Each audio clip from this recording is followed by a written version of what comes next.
Hello, everyone. It's time for another episode of the Polish Dragon PI Show. I'm your host, Steve Zimkowski, and I'm here to share with you old radio shows from the 1930s, 40s, and 50s pertaining to the private detective genre.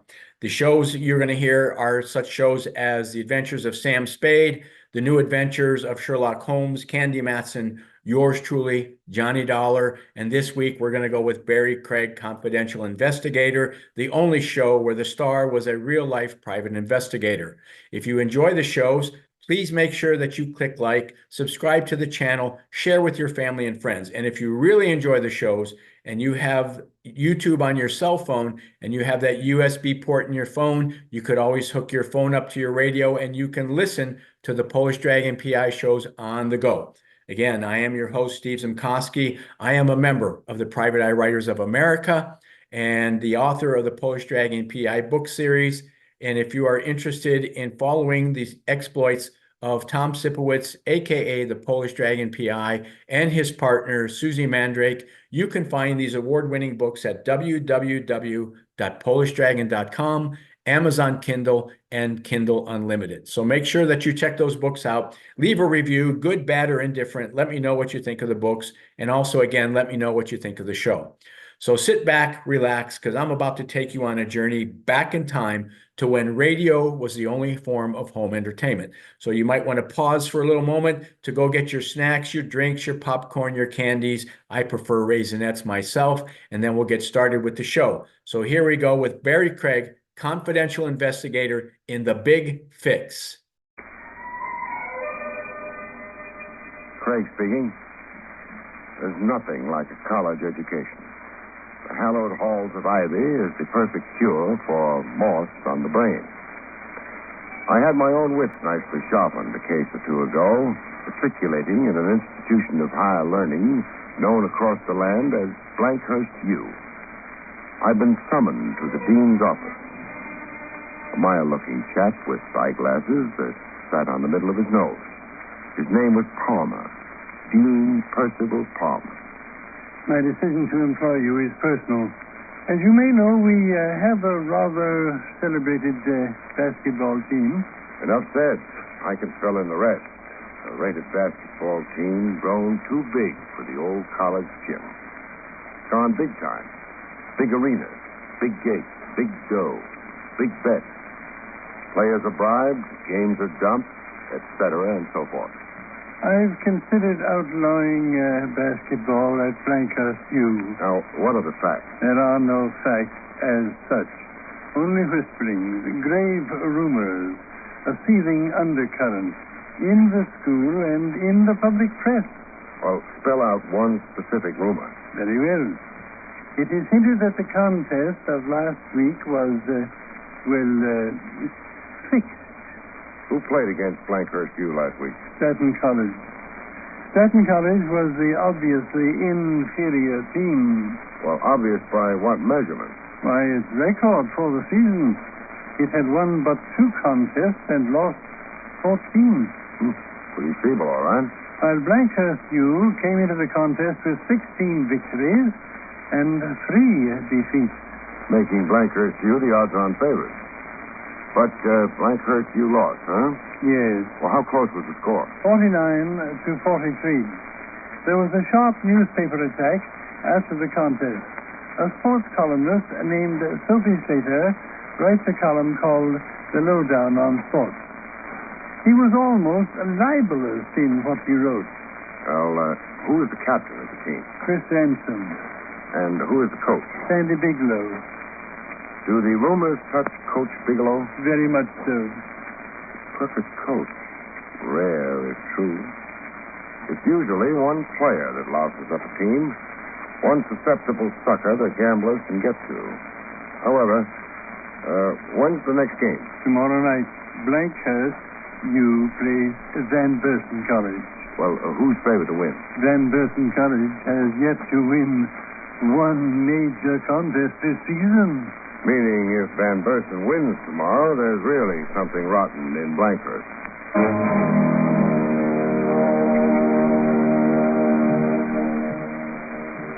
The The next night, I was a spectator, along with 20,000 other basketball fans.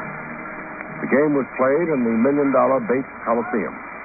Everybody invited, regardless of pedigree, nobody barred. Just pay the admission tab. Look over your shoulder and see half the graduating class of Sing Sing, 1935 to 55. College basketball was sure rubbing elbows with riffraff. Blankhurst figured to be a walk-away winner on its record, only it wasn't. It was trailing in the last quarter, 67 to Van Bursen, 74. Trailing with only minutes left on the big clock. And then the final whistle blew. The catcalls and boos could be heard in Siam. If Blankhurst had lost legitimately, nobody believed it.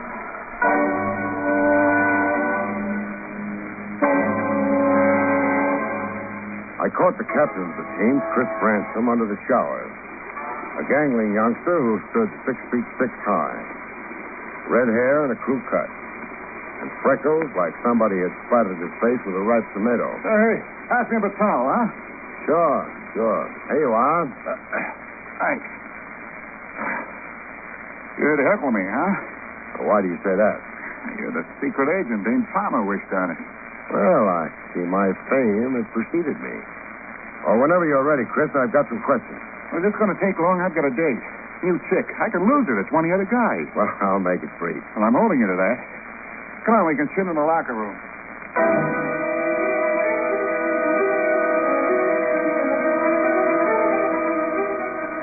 Captain Chris Ransom wasn't too candid a witness. So we lost a few games. Why all the hullabaloo? Well, Blankhurst lost 2 in a row to pushovers. Team's on ragged edge. Beat, dog tires. I saw tonight's game.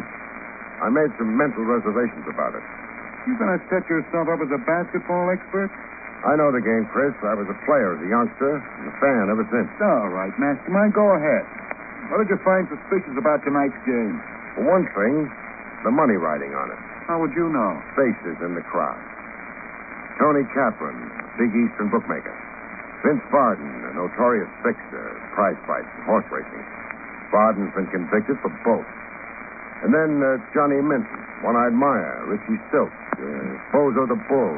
Oh, you had a prize gallery of fans in the Coliseum tonight. Is that the team's fault? All right. I won't hold the gambling picture as I read it against the team. But answer me this. Why did you replace yourself in the last quarter? Sprained ankle. I'd begun to limp. Ankle looks fine to me now. It wasn't then. Second-string player subbing for you meant money in the bank for the gamblers, Chris. You're Blankhurst's anchor man and its top scorer. Are you accusing me of deliberately... I wouldn't accuse any boy of anything. Not until I have positive proof. Absolute evidence. You've got a big future ahead, and I'd hate to see it wrecked by stigma or innuendo. I'm a cop, but I worry about that. Thanks for some kind words. Okay. Go keep that hot date, Buster.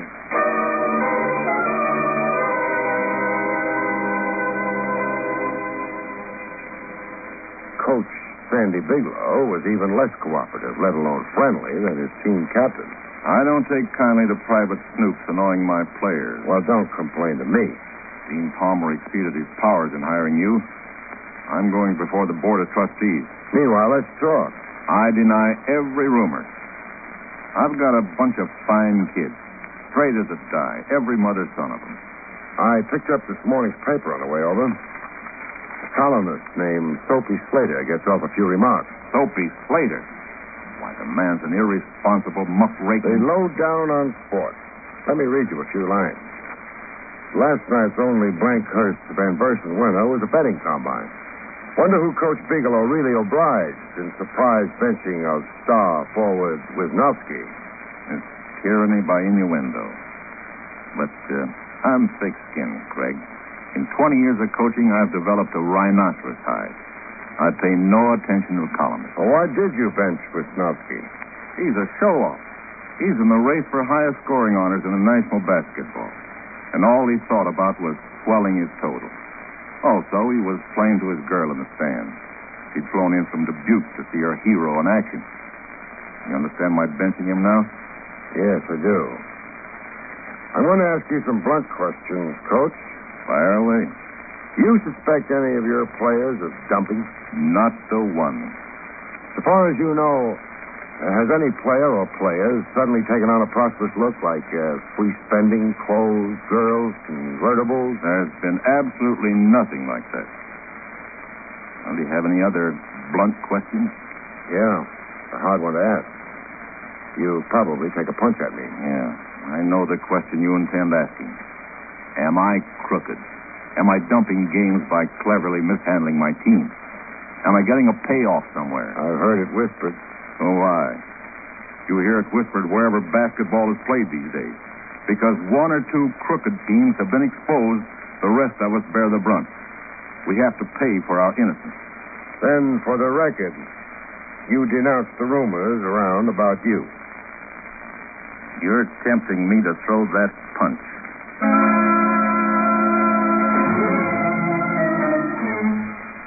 Sunday in a college town is a day of cemetery quiet. I checked into the nearest recreation lounge. The joint was the annex to a hotel, the Hotel Olympia. I had a key to room 222. The bartender, drink, please. You decide what. I want to be surprised. I was halfway through a drink advertised as Campus Conniption, 99 cents, when a gent came close enough to breathe on me. He looked more of a stranger in town than me. Beefy jowls, a stick pin with a diamond the size of a walnut, and yellow shoes. His kisser was not unfamiliar. Hello, Craig. Place the face? Yes. I didn't know the circus was in town. The New York joke's out of place here. So are you, Smiley. I got a sister living here in town. I'm visiting. Why? Well, sit down. I'll tell you why. Okay, I'm tingling with expectancy. You'll be tingling all right when you see what I got for you. Here. For your old age. Well, what's inside the brown wrapping? $1 grand in 20s. For me? For you. For what? For nothing. And I got something else for you. Let's see. Yeah. Here in my vest pocket. For you, Craig, my compliments. A railroad ticket. One way. Clear to Times Square. One look at you at the bar, I knew you were homesick. Your train's in an hour. Give my regards to Broadway. Very sorry, Smiley. You're gonna be foolish? I am. The boys and me are making a buck. What's it to you? Nothing. That's a job for the authorities. I'm here to crack down on fixing and fixers. Stop the corruption of a basketball squad. And you're here for nothing, Craig. There's nothing to it. No fix, no bribing players. You expect me to believe that? Sounds corny to say, I know, but we haven't been able to reach a player. We tried, but no dice. Then why try so hard to ship me home? We're running lucky. We don't want a jinx. So the boys made up a pool. $1 grand. Get rid of you. We don't want no evil eye. If you don't grab the G, you're a sap. Put it back in your pocket, Smiley.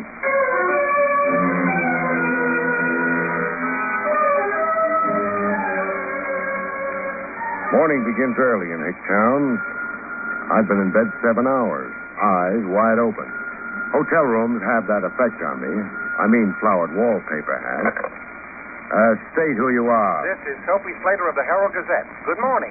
It will be in 2 hours. Rise and shine. It's 7 o'clock. Oh, do I hate cheerful early rising. Mr. Craig, can I see you?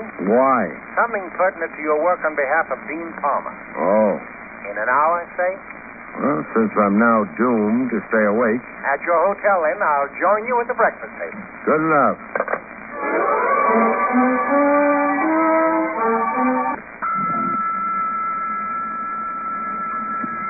Soapy Slater really did have vital confidential information. Coffee's good. Now, at least 3 games were dumped by Blankhurst U. Well, give me concrete proof. I've got another kind of proof. Guesswork's no good, Slater. Let's not be callous about the reputations and futures of a lot of young men. Oh, I respect your sensitivity there. I hate to see any young man stigmatized, but suppose my criminal information doesn't concern any of the young men. None of the players? No player, just the coach. Sandy Bigelow? Sandy Bigelow, yes. Now, if you'll listen. Shoot. I'm a newspaper man. I have sources of information. Now get down to it. What information did you receive about Sandy Bigelow? That he was seen consorted with gamblers in an out-of-the-way roadhouse called the Blue Lantern, run by Gussie Daniels. Now drive out and talk to Gussie, why don't you? You'll find her very frank and cooperative. What else against Sandy Bigelow? I have information that Bigelow made a substantial cash deposit in his bank account, the Craigmore Savings Bank. That's a bank in another county, mind you. A fact significant in itself. Who could tip you to the status of Bigelow's bank account? I'm going to be evasive about that, Craig. Somebody connected with the bank, huh? An official or a teller? I'm not answering that. Why are you giving me these facts against Sandy Bigelow? To expedite your investigation. To hurry Bigelow into jail? To accomplish that, yes. Why not use the facts yourself for an expose feature? You're a newspaper man. I tried to. My paper refused to use it. I'll write the story from the police blotter when you file arrest charges against Bigelow.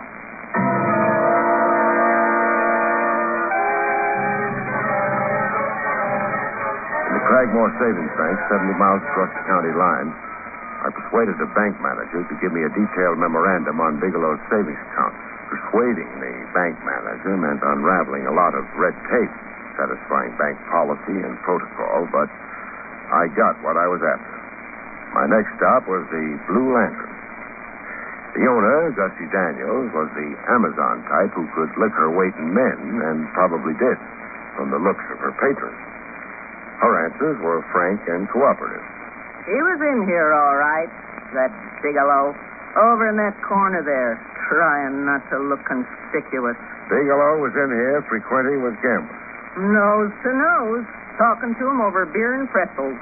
Can you identify particular gamblers you saw Bigelow with? All that New York crowd. I had a state cop name a few for me. One named Johnny Minton. Oh, mean looker. Another named Richie Silk. Crazy about my cheese mix and potato chips, that one. And a third with a funny name that sounds like Bongo or something. Bozo the Bull? Yeah, that's it. Had a bad stomach. Never ate or drank anything in here.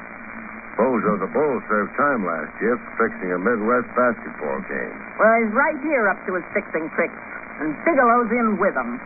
How often would you say Bigelow was in here? Well, twice that I've seen him, and there are nights when I'm not here. That's Wednesday and Friday when I'm babysitting from a married daughter. Ada May, that's my daughter. I'm a grandmother. Oh, great. Buy a drink, Gussie? Sure you can. Buttermilk.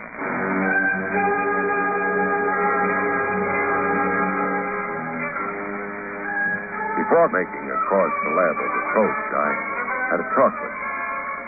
Circumstances could be damning on their face, yet untrue. I've been a cop too long not to know that. Bigelow tried explaining his meetings with known gamblers. I've nothing to be ashamed of. I sought those certain gentry out in order to warn them. Warn them of what? To keep away from my boys. You see, there's been anonymous phone calls to Wisnowski and to Chris Ransom. Open hints of offered bribes. And both Wisnowski and Ransom reported the incidents to me. I told them to say nothing.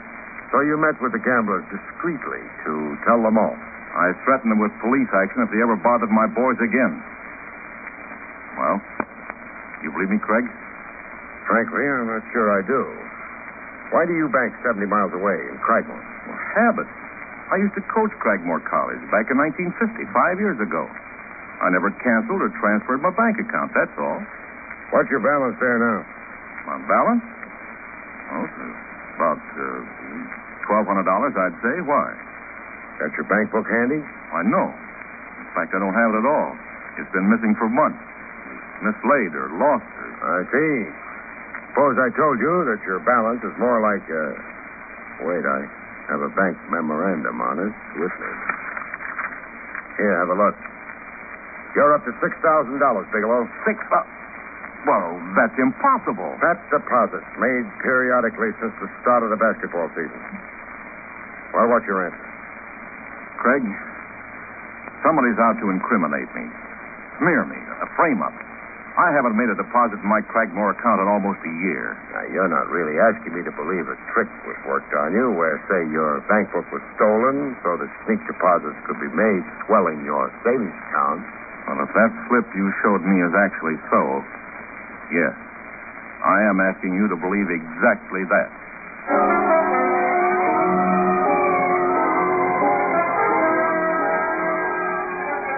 Character assassination through Kramer. I postponed judgment on Coach Bigelow for the time being. And pretty soon, events justified my discretion there. The team captain, Chris Ransom, had again been contacted by the gambling mob. And this time, Bigelow brought his boy to me. A man named Smiley.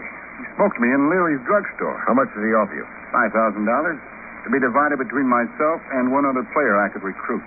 He suggested I talk to Wisnowski. Which game does the mob want dumped? The last one on our schedule. Against Barnaby Tech. Oh, Bigelow.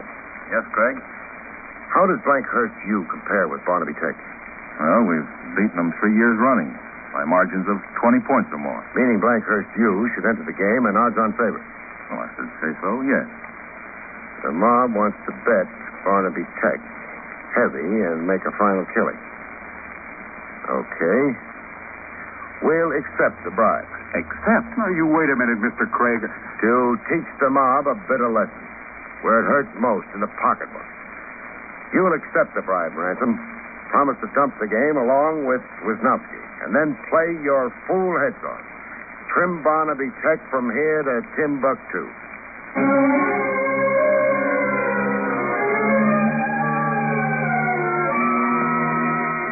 The game against Barnaby was played as scheduled. Wisnowski and Chris Ransom played the best ball of that or any other year. They scored almost at will.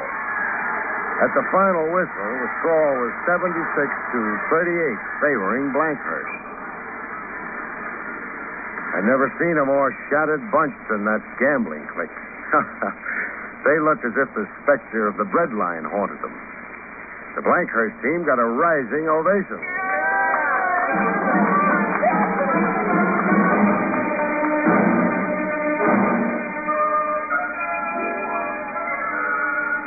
I was in the offices of the Herald Gazette the following a.m. I read Sophie Slater's column back to me.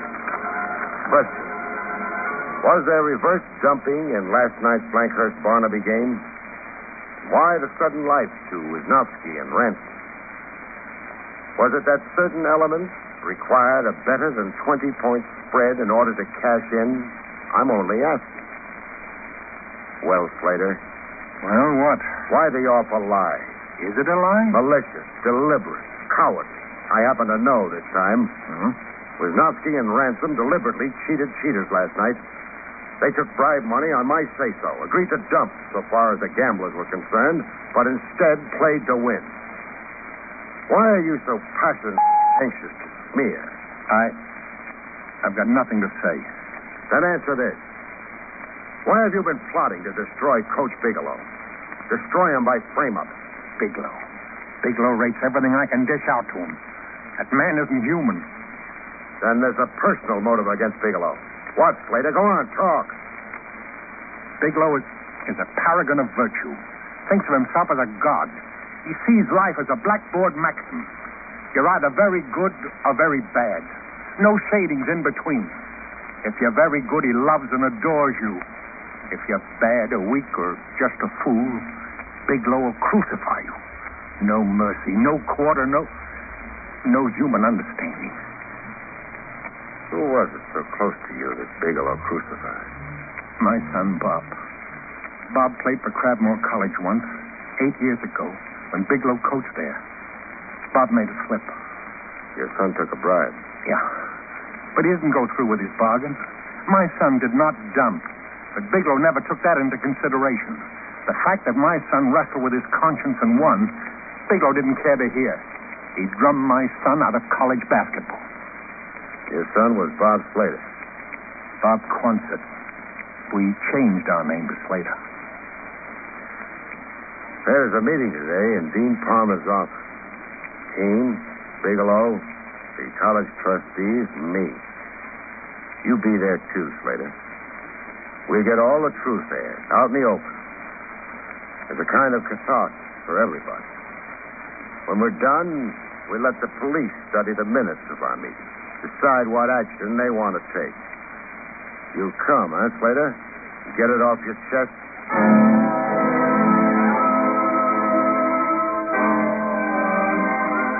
And that ends another episode of the Polish Dragon PI Show. You have been listening to Barry Craig, confidential investigator in The Big Fix. Remember, if you enjoyed the show, click like down below, subscribe to the channel, and if you are interested in any of the Polish Dragon PI books, they can be found at www.polishdragon.com, Amazon Kindle, and Kindle Unlimited. So make sure that you check those books out, leave a review, and until next time, see you later, everyone.